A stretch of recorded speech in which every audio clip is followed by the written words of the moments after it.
Comme tant d'autres, ce texte est une PPL d'affichage sans avis du Conseil d'État, écrite sans concertation avec les acteurs de terrain, alors même que les politiques publiques qu'elle entend modifier l'ont été récemment dans un texte dont l'encre est à peine sèche, en 2021, annoncé comme fondateur d'une justice pénale des mineurs plus lisible et efficace.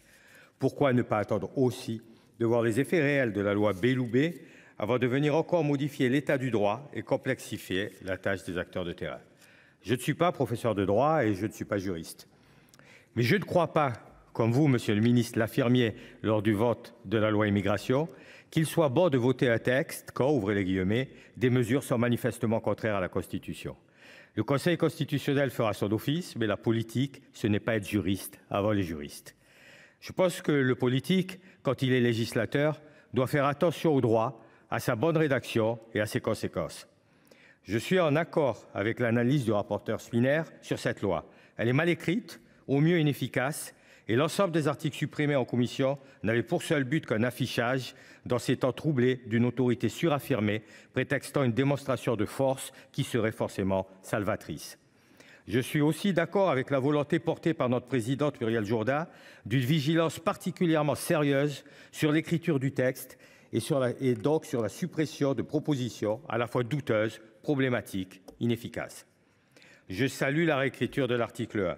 Je salue la suppression de l'article 2 qui se voulait porter une plus grande responsabilisation des parents.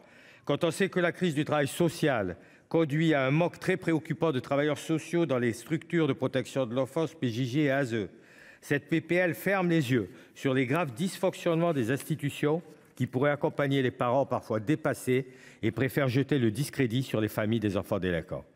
Je n'invente rien. Ce rôle majeur de l'ASE et de la PJJ pour les mineurs était déjà contenu dans les recommandations de la commission d'enquête narcotrafic, recommandation 27. Mais là encore, pas plus dans la loi narcotrafic qui a suivi que dans ce texte, cet aspect d'accompagnement effectif n'est présent. Je le regrette. Cet acharnement sur la responsabilisation parentale de familles souvent monoparentales, déjà dans une grande précarité, ajoute des mots aux mots sans jamais rien résoudre dans le parcours éducatif et social des mineurs.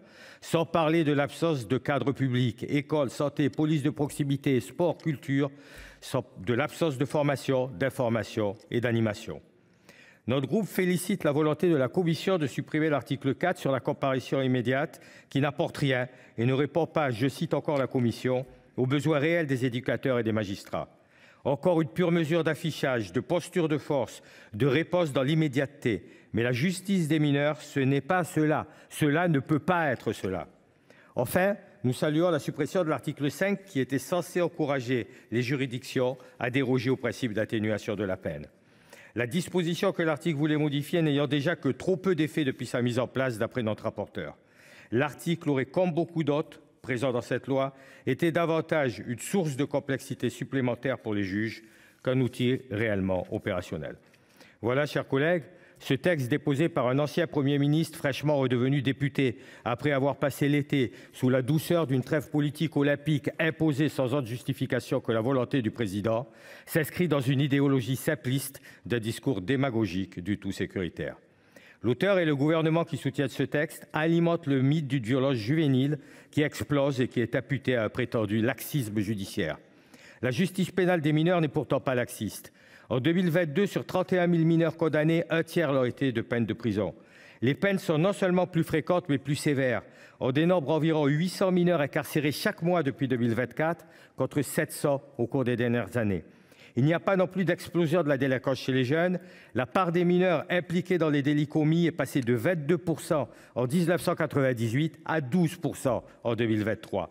Le rapport de notre commission a bien acté cette baisse volumétrique tendancielle de la délinquance des mineurs.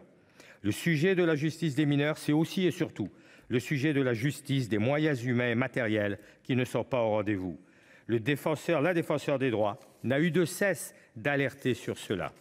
C'est pourquoi, chers collègues, nous resterons attentifs à l'étude de ce texte, d'autant que de nombreux amendements de rétablissement des mesures problématiques y seront discutés. S'ils sont adoptés, nous nous opposerons à ce texte. Nous continuerons à défendre la spécificité de la justice des mineurs, à nous opposer à son rapprochement avec la justice des majeurs.